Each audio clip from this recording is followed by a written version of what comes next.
नमस्कार दोस्तों, आज से हम मैक्रो इकोनॉमिक्स स्टार्ट करेंगे। एनसीईआरटी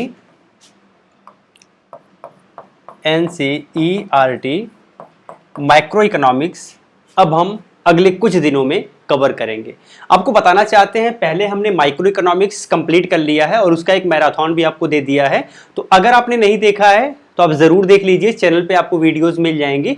और अब हम पढ़ेंगे मैक्रो इकोनॉमिक्स किस तरीके से काम करती है, क्या होती है, ये सारी चीज़ें हम इसको डिस्कस करेंगे। टोटल 6 चैप्टर आपको इसमें पढ़ने पड़ेंगे, तो धीरे धीरे एक एक चैप्टर एक एक दिन में हम कवर करेंगे। ठीक है, तो चलिए आज स्टार्ट करते हैं।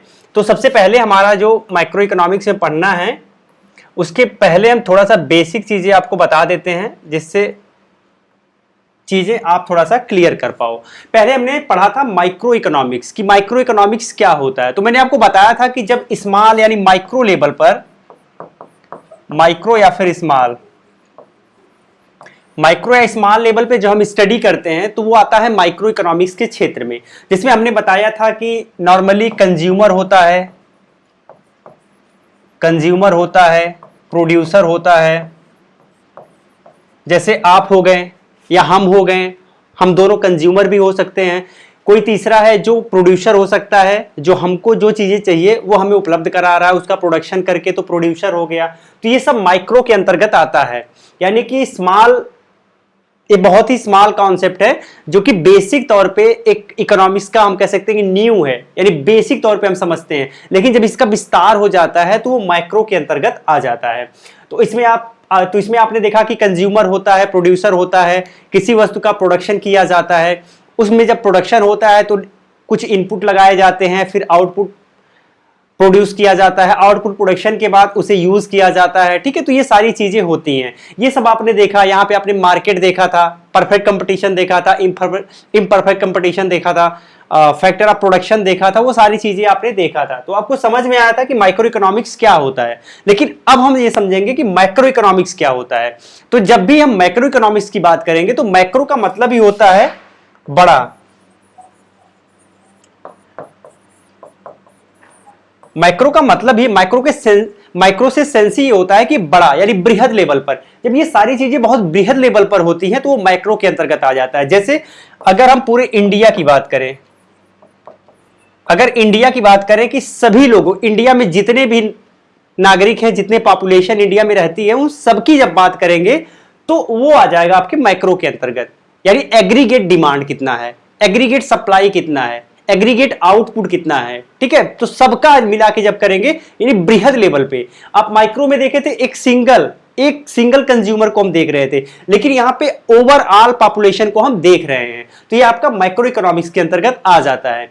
माइक्रो इकोनॉमिक में हमने देखा था कंज्यूमर होता है, प्रोड्यूसर होता है, लेकिन माइक्रो इकोनॉमिक्स में जब भी देखेंगे तो यहां पे आपको इन्फ्लेशन दिखेगा, इंप्लॉयमेंट दिखेगा या अनएम्प्लॉयमेंट दिखेगा। ठीक है, और आपको यहां पे एग्रीगेट डिमांड दिखेगा। ठीक है, तो ये सारी चीजें आपको यहां पे देखने के लिए मिलेगा। तो आपने समझा कि माइक्रो और मैक्रो में क्या डिफरेंस है। आगे बढ़ते हैं। अब मैक्रो इकोनॉमिक्स के बारे में थोड़ा सा और डेप्थ में हम चलने का प्रयास करते हैं। तो बेसिकली यहां पर आप देखेंगे कि जो कंट्री में टोटल प्रोडक्शन हो रहा है, एक कंट्री में, एक देश में जो टोटल प्रोडक्शन हो रहा है, कि टोटल जितनी पॉपुलेशन है सबके लिए जो प्रोडक्शन हो रहा है, वो आपका माइक्रो इकोनॉमिक्स के अंतर्गत आ जाएगा। जो टोटल एम्प्लॉयमेंट की स्थिति है, वो पूरा का पूरा कॉन्सेप्ट आता है मैक्रो के अंतर्गत। जो इन्फ्लेशन है टोटल, वो आता है माइक्रो के अंतर्गत। अब इन्फ्लेशन क्या होता है? इन्फ्लेशन का मतलब होता है महंगाई। ठीक है, जब लोगों के पास पैसे बहुत ज्यादा हो जाते हैं, मार्केट में सप्लाई किसी वस्तु की कम हो जाती है, तो लोग बहुत ज्यादा पैसा पे करने लगते हैं उस वस्तु को लेने के लिए, क्योंकि वस्तुएं कम हैं और लोगों के पास पैसा बहुत ज्यादा है। तो उस कंडीशन में आप देखेंगे कि इन्फ्लेशन की कंडीशन हो जाती है, यानी पैसे की वैल्यू कम हो जाती है, वस्तुओं की वैल्यू बढ़ जाती है, महंगाई बढ़ जाती है। तो ये सब टर्म आपने देखा है, ये जो चीजें मैं अभी आपको बता रहा हूं, ये सब मैक्रो इकोनॉमिक्स के अंतर्गत आता है। आगे बढ़ते हैं, अगले स्लाइड पे चलते हैं। अब हमें पढ़ना है इकोनॉमिक एजेंट क्या होता है। इकोनॉमिक एजेंट यानी जो इकोनॉमिक एक्टिविटी में पार्टिसिपेट करते हैं, भाग लेते हैं। जैसे कि कंज्यूमर हो गया, कंज्यूमर मतलब उपभोक्ता इकोनॉमिक एजेंट के तौर पे होता है। जैसे एक कंज्यूमर है, वही बताएगा कि भाई उसे क्या कंज्यूम करना, उसे क्या चाहिए, उसे जो चाहिए उसे ये प्रोड्यूसर प्रोड्यूस करके देगा, उसका प्रोडक्शन करेगा। ठीक है, तो प्रोड्यूसर और कंज्यूमर दोनों आपस में इंटरलिंक हैं और ये दोनों ही इकोनॉमिक एजेंट के तौर पे जाने जाते हैं। प्रोड्यूसर का काम होता है किसी वस्तु का प्रोड्यूस करना, किसी वस्तु को प्रोड्यूस करना। कंज्यूमर का काम होता है उस वस्तु का जो प्रोडक्शन हुआ है उसको कंज्यूम करना। इसके अलावा कुछ अथॉरिटीज आती हैं, जैसे गवर्नमेंट हो गई, इसके अलावा सेबी हो गई, आरबीआई हो गई। ठीक है, ये कुछ अथॉरिटीज होती हैं जो इन चीजों को रेगुलेट करती हैं। तो ये सारी चीजें आपको समझना है। अगर बात करें इमरजेंस ऑफ माइक्रो इकोनॉमिक्स की उत्पत्ति कब हुई, कैसे हुई, तो ये आपको समझना होगा। तो पहले क्या होता था, पहले क्लासिकल व्यूज हुआ करता था। क्लासिकल व्यू होता था और क्लासिकल व्यूज बहुत फेमस था, बहुत दिन तक चला। लेकिन जब 1929 की कंडीशन आई, 1929 में जब ग्रेट डिप्रेशन की कंडीशन आई, वर्ल्ड ग्रेट डिप्रेशन का कंडीशन आया, तो क्लासिकल व्यूज यहां पे फेल होता हुआ दिखा। क्योंकि क्लासिकल व्यूज से ये प्रॉब्लम जो है, ग्रेट डिप्रेशन का प्रॉब्लम सॉल्व ही नहीं हो रहा था। तो लोगों को समझ नहीं आ रहा था यार ऐसा क्या हो गया। तो क्लासिकल व्यूज की जब भी बात करते हैं तो इसमें एक नाम आता है एडम स्मिथ का नाम आता है। ये बहुत ही फेमस नाम है और पूरा क्लासिकल व्यूज इन्हीं से स्टार्ट होता है। ठीक है, तो क्लासिकल व्यूज में आपको एडम स्मिथ का नाम जरूर से जरूर याद रखना है। अब एडम स्मिथ ये कहते हैं कि मार्केट में जो इक्विलिब्रियम की कंडीशन है वो अपने आप हो जाती है।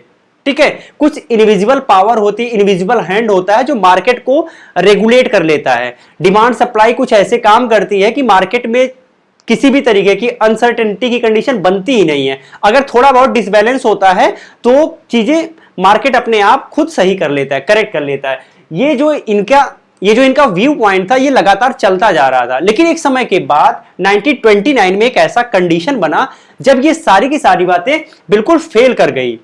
क्योंकि उस समय यूएसए की, यूरोप की स्थिति बहुत खराब हो गई थी। मैं यहां पे कुछ पॉइंट आपको लिखा हूं, आप यहां पे देखिएगा। यूरोप एंड नॉर्थ अमेरिका में इतनी खराब कंडीशन हो गई थी, यहां पे आउटपुट लगातार गिरता जा रहा था, एम्प्लॉयमेंट बहुत तेजी से फॉल हुआ। यह आप इस आंकड़े से देख सकते हैं कि जो अनएम्प्लॉयमेंट रेट पहले 3% हुआ करता था वो 25% हो गया, यानी 25% लोग बेरोजगार हो गए। जो एग्रीगेट आउटपुट है वो 33% से गिरा। ये मैं यूएसए की बात कर रहा हूं। तो यूएसए में इतना ज्यादा स्थिति खराब हो गई, तब लोग मूव किए जॉन मेनार्ड किन्स की तरफ। ठीक है, 1929 का जो ग्रेट डिप्रेशन है, जब ये लोगों के काबू से बाहर हो गया था, समझ में नहीं आ रहा था, क्लासिकल व्यूज फेल हो गया था, तब वहां पे आते हैं केन्स साहब। केन्स आते हैं, इनकी 1936 में एक बुक आई थी। ठीक है, इनकी 1936 में एक बुक आई थी जो कि काफी फेमस हुई थी और उस बुक में इस समस्या का समाधान होता हुआ दिखने लगा। जब लोग जॉन मेनार्ड किन्स की तरफ आए तो उन्होंने कहा कि भाई क्लासिकल व्यूज जो है वो बिल्कुल बकवास है। क्लासिकल व्यूज इस समय जो स्थिति बनी हुई है उस स्थिति में काम नहीं करेगा, इसके लिए कुछ अलग तरीके से सोचना पड़ेगा। उस समय जॉन मेनार्ड किन्स ने कहा कि आपको गवर्नमेंट का इंटरवेंशन करना जरूरी है। अगर गवर्नमेंट का इंटरवेंशन नहीं होगा तो ये प्रॉब्लम सॉल्व नहीं हो सकती। इसके पहले क्लासिकल कहता था कि गवर्नमेंट को हस्तक्षेप नहीं करना चाहिए, गवर्नमेंट का काम है रूल एंड रेगुलेशन को मेंटेन करना। जो गवर्नमेंट का काम है सिर्फ वही करना चाहिए। इकोनॉमिक एक्टिविटी में अगर गवर्नमेंट हस्तक्षेप करेगी तो कंडीशन वर्स हो जाएगी। लेकिन किन्स आप कहते हैं कि नहीं, गवर्नमेंट का इंटरवेंशन जरूरी है। अगर गवर्नमेंट इंटरवेंशन करेगी तो ही समस्या का समाधान मिल सकता है, अदरवाइज द ग्रेट डिप्रेशन बना रहेगा। आगे बढ़ते हैं। अब यहां पे दो व्यूज आता है, एक होता है क्लासिकल व्यूज, सेकंड होता है केन्स व्यू। जैसा मैंने बताया कि क्लासिकल व्यूज ये कहता है कि market supply and market demand automatic सारी समस्याओं को सॉल्व कर लेती है, कोई प्रॉब्लम नहीं होती है। ठीक है, जैसे भी मान लीजिए यहां पे इक्विलिब्रियम है और कुछ भी अगर अप्स एंड डाउन्स होता है तो ये अपने आप मैनेज करके फिर यहीं पे आ जाएगी। ये क्लासिकल व्यूज था कि कोई भी अप्स एंड डाउन्स होता है वो मार्केट अपने आप मैनेज कर लेगी, लोगों को टेंशन लेने की कोई जरूरत नहीं है, लॉन्ग टर्म में सब कुछ बेस्ट रहेगा। और इन्होंने एक चीज और कहा है कि भाई फुल एम्प्लॉयमेंट रहता है, फुल एम्प्लॉयमेंट की कंडीशन रहती है। जितने लोग रोजगार करना चाहते हैं उन सबको रोजगार मिला होता है। केन्स कहते हैं कि ऐसा कुछ भी नहीं है, जितने लोग रोजगार करना चाहते हैं सबको रोजगार नहीं मिला होता, अंडर एम्प्लॉयमेंट की कंडीशन होती है। क्लासिकल कहते हैं कि फुल एम्प्लॉयमेंट की कंडीशन हमेशा होती है, कभी कभी ऐसा हो सकता है कि अंडर एम्प्लॉयमेंट की कंडीशन आ जाए, लेकिन वो कुछ समय के लिए होता है, फिर से फुल एम्प्लॉयमेंट की कंडीशन आ जाती है। इसके साथ इन्होंने कहा कि गवर्नमेंट का इंटरवेंशन नहीं होना चाहिए, गवर्नमेंट का इंटरवेंशन नहीं होना चाहिए। अगर गवर्नमेंट हस्तक्षेप करेगी तो सारी चीजें खराब हो जाएंगी। केन्स ने कहा कि भाई नॉट फुल एम्प्लॉयमेंट और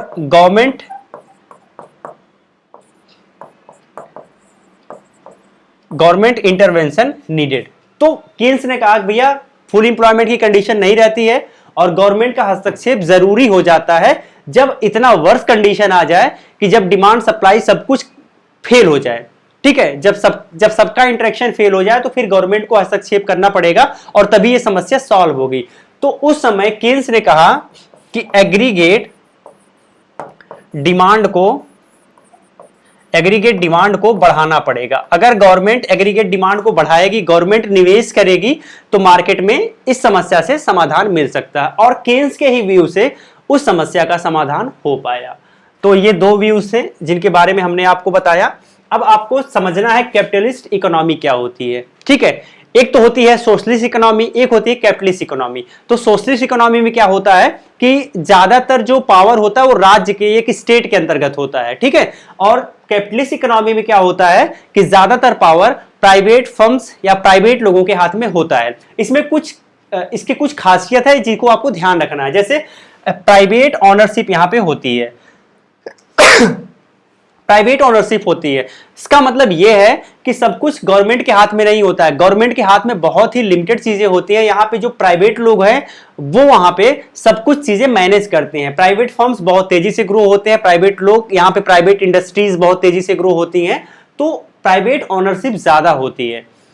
साथ ही साथ प्रोडक्शन जो होता है वो सेल करने के लिए होता है। अगर किसी चीज का प्रोडक्शन हो रहा है तो इसका मतलब यह है कि उसे सेल किया जाएगा। इसका मतलब यह निकला कि भाई जिस चीज की डिमांड होगी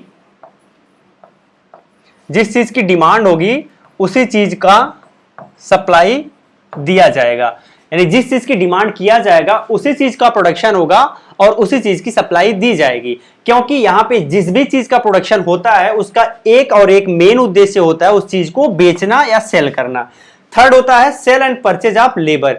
साथ ही साथ यहाँ पे लेबर का क्रय विक्रय होता है। लेबर जितना, यानी मान लीजिए मैं जॉब करना चाहता हूं, मैं चाहता हूं 30,000 रुपए में मुझे जॉब चाहिए, और कोई कंपनी है जो कि एक लेबर चाहती है या फिर एक एम्प्लॉय चाहती है जो 30,000 देना चाहती है, तो मैं भी 30,000 चाहता हूं, कंपनी भी 30,000 देना चाहती है, तो हम दोनों का इंटरेक्शन हुआ, मैं खुश वो खुश और हम आपस में काम करने लगे। तो इस तरीके से होता है sale and purchase of labour. तो ये तीन चीजें जो हैं वो कैपिटलिस्ट इकोनॉमी में होती हैं। अगर ये तीनों चीजें हैं तो इसका मतलब यह है कि वो कैपिटलिस्ट इकोनॉमी है। आजकल ज्यादातर आप देश देखेंगे तो वो मिक्स इकोनॉमी पे काम करते हैं, जहां पर कैपिटलिस्ट इकोनॉमी भी होगी और आपको सोशलिस्ट इकोनॉमी का भी कुछ अंश देखने को मिलेगा।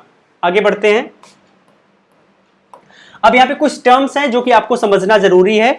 अगर आप नहीं समझेंगे तो शायद आपको पूरा चैप्टर समझने में थोड़ी दिक्कत है। तो चलिए देख लेते हैं। पहला तो है rate of interest. Rate of interest क्या होता है? जैसे बैंक में आप जाते हैं, आपके पास 10,000 रुपए है, आपने 10,000 की एफडी कर दी। जो 10,000 की आपने एफडी करी है उस पर आपको रेट ऑफ इंटरेस्ट मिलता है। पहला तो ये हो गया। दूसरा ये हो गया कि जो कैपिटलिस्ट है, कैपिटलिस्ट या फिर एंटरप्रेन्योर है, वो क्या करता है कि निवेश करता है, इन्वेस्ट करता है। वो इन्वेस्ट करता है तो बदले में इसे प्रॉफिट मिलता है। ठीक है, बदले में इसे प्रॉफिट मिलता है। या फिर हो सकता है कि बैंक से लोन लेके इन्वेस्ट करे तो उस पे जो रेट ऑफ इंटरेस्ट लगता है वो आपका हो गया रेट ऑफ इंटरेस्ट। इसके बाद प्रॉफिट है। मान लीजिए कि टोटल कॉस्ट, एक वस्तु बनाता है, टोटल कॉस्ट में उसमें जो लगता है और टोटल रेवेन्यू, इन दोनों को घटा देंगे तो प्रॉफिट आ जाएगा।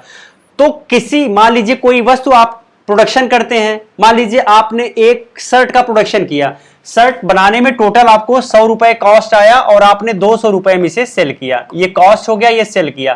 तो आप देखेंगे कि 200 माइनस 100 तो बराबर 100 रुपए आपकी प्रॉफिट हो गई। ठीक है, तो 100 रुपए आपकी प्रॉफिट हो गई। तो ये जो आपका 100 रुपए है वही है ये प्रॉफिट। जो कि किसी भी फर्म के द्वारा जब प्रोडक्शन होता है तो उसमें मिलती है।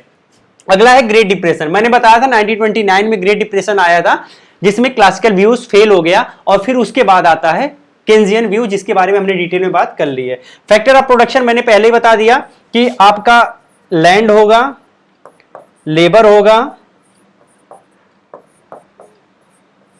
कैपिटल होगा और एंटरप्रेन्योर होगा। ठीक है, ये चार आपके फैक्टर ऑफ प्रोडक्शन होते हैं। लैंड मतलब ये होता है कि आप कहीं भी अगर कोई फर्म स्टेब्लिश करना चाहेंगे, कोई भी मैन्युफैक्चरिंग यूनिट बनाना चाहेंगे, तो उसके लिए जमीन तो पहले आपको एक्वायर करनी पड़ेगी ना, तो वो आपका लैंड में आ गया। लैंड को क्या मिलता है? लैंड को रेंट मिलता है। ठीक है, जो लैंड का वेज है वो है रेंट, या फिर जो लैंड की सैलरी है वो है रेंट। सेकंड लेबर, लेबर को क्या मिलता है? वेज। यानी भाई अब आपने मैन्युफैक्चरिंग यूनिट बना ली तो उसमें काम करने के लिए वर्कर भी चाहिए ना, तो वो आपके लेबर होंगे और उनको आपको सैलरी देनी पड़ेगी, जो कि वेज कहा जाता है। थर्ड कैपिटल, जो कैपिटल होगा उसे रेट ऑफ इंटरेस्ट मिलेगा। अब जो कैपिटल आप लगाओगे उसमें, जैसे मशीनें बैठाओगे तो मशीनें बैठाने के लिए हो सकता है आप अपना पैसा लगाओ या फिर कहीं से लोन लेके पैसा लगाओ, तो जो कैपिटल होता है उस पर रेट ऑफ इंटरेस्ट मिलता है। एंड यहाँ पे चौथा है एंटरप्रेन्योर, तो इस पे प्रॉफिट मिलता है। जो लास्ट में जो आपने मैन्युफैक्चरिंग यूनिट बनाई है तो आप डायरेक्टर हैं उसके, तो आपको जो आपने इतना सब कुछ किया हुआ है, इतना दिमाग लगा के एक मैन्युफैक्चरिंग यूनिट बनाया है, सारी चीजें आपने व्यवस्थित की है, तो उसमें जो प्रॉफिट निकल के आएगा वो आपका प्रॉफिट होगा, तो ये आपकी सैलरी हो गई। तो इस तरीके से यहाँ पे चार फैक्टर ऑफ प्रोडक्शन होते हैं। अगला इनपुट, मान लीजिए कुछ भी आपको प्रोड्यूस करना है, कुछ भी आपको बनाना है, तो उसके लिए कुछ रॉ मटेरियल लगेगा ना, तो जो रॉ मटेरियल होता है वो आपका इनपुट होता है। ये भी चीज हो गया। वेज रेट, वेज रेट आपको पता ही है, जिस लेबर को आप हायर करेंगे तो उसकी कुछ मांग होगी, तो जो सैलरी वो डिमांड करेगा वो उसका वेज रेट है। इन्वेस्टमेंट एक्सपेंडिचर, अब मान लीजिए आपने एक फर्म बनाया, फर्म से प्रॉफिट आई, प्रॉफिट आपके निकल के आई, आपने प्रॉफिट या तो अपने पास रख लीजिए या तो उसे डिविडेंड के रूप में दे दीजिए, या तो हो सकता है कि आप उसी प्रॉफिट को उसी कंपनी में फिर से खर्च कर दीजिए। अब जब उस कंपनी में फिर से खर्च करेंगे तो आप कंपनी का एक्सपेंशन कर सकते हैं, विस्तार कर सकते हैं, तो बाद में और ज्यादा प्रॉफिट जनरेट होगा। तो यहां पे इन्वेस्टमेंट एक्सपेंडिचर में वो कन्वर्ट हो जाता है, जब आप उसे उसी कंपनी पे खर्च कर देते हैं, उसका विस्तार करते हैं। फर्म का मतलब हो गया एक मैन्युफैक्चरिंग यूनिट, एक कंपनी हो गई, वो एक फर्म हो गई जो कि प्रोडक्शन करती है। आउटपुट का मतलब जब भी आप इनपुट लगा के और प्रोसेस करने के बाद जो फाइनल प्रोडक्ट निकलता है वो आउटपुट होता है। ठीक है, अगला गवर्नमेंट। गवर्नमेंट के बारे में आप सभी लोग जानते हैं, गवर्नमेंट एक एंटिटी होती है जो रूल एंड रेगुलेशन मेंटेन करती है। इसके अलावा जो बेसिक इंफ्रास्ट्रक्चर डेवलपमेंट है उनका काम करती है। कभी कभी जब इकोनॉमिक एक्टिविटी अच्छी नहीं होती है तो वो भी उसमें कुछ हस्तक्षेप करती है, तो वो गवर्नमेंट का काम है। एक्सपोर्ट एंड इंपोर्ट का मतलब ये होता है कि मान लीजिए हम इंडिया में हैं, इंडिया में हमने शर्ट प्रोड्यूस किया, अब हमारे इंडिया में हमें 100 शर्ट की नीड है, लेकिन हमने 500 शर्ट प्रोड्यूस किया। अब जो 100 शर्ट तो हमने अपने भारत में यूज कर लिया, जो 400 एक्सेस शर्ट है उससे हमने अमेरिका को दे दिया। तो जो शर्ट हमने अमेरिका को दे दिया वो हो गया आपका एक्सपोर्ट। और पता चला हमारे पास 100 जींस की डिमांड है, लेकिन हमारे पास सिर्फ 50 जींस है। 50 जींस अब हमारे पास नहीं है, तो वो तो हमें कहीं से चाहिए ना, तो हमने वो अमेरिका से इंपोर्ट कर लिया, यानी अमेरिका से मंगा लिया, तो हो गया export and import. House hold मतलब जैसे हम लोग हैं जो कि कंजम्पशन करते हैं और डिमांड करते हैं, वो हो गए हाउस होल्ड। एंड लास्ट है एक्सटर्नल सेक्टर, यानी बाह्य क्षेत्र। बाह्य क्षेत्र का मतलब जब इंपोर्ट एंड एक्सपोर्ट कहीं भी इंटरेक्ट होता है तो आपका एक्सटर्नल सेक्टर आ जाता है। जैसे हम जैसे इंडिया अगर किसी सामान को बना के किसी भी देश में एक्सपोर्ट करे भेजे तो आपका एक्सटर्नल सेक्टर हो जाएगा। तो इस तरीके से हमने पहले चैप्टर को कवर कर लिया है। अगर आपको कहीं भी कुछ डाउट हो, कुछ समझ में नहीं आया हो, आप कमेंट में लिख के पूछ सकते हैं, और फिर हम अगले चैप्टर में देखेंगे नेशनल इनकम को और समझने का प्रयास करेंगे कि नेशनल इनकम क्या होता है और भी बहुत सारी चीजें। तो फिर मिलते हैं एक नई वीडियो में, तब तक के लिए जय हिंद।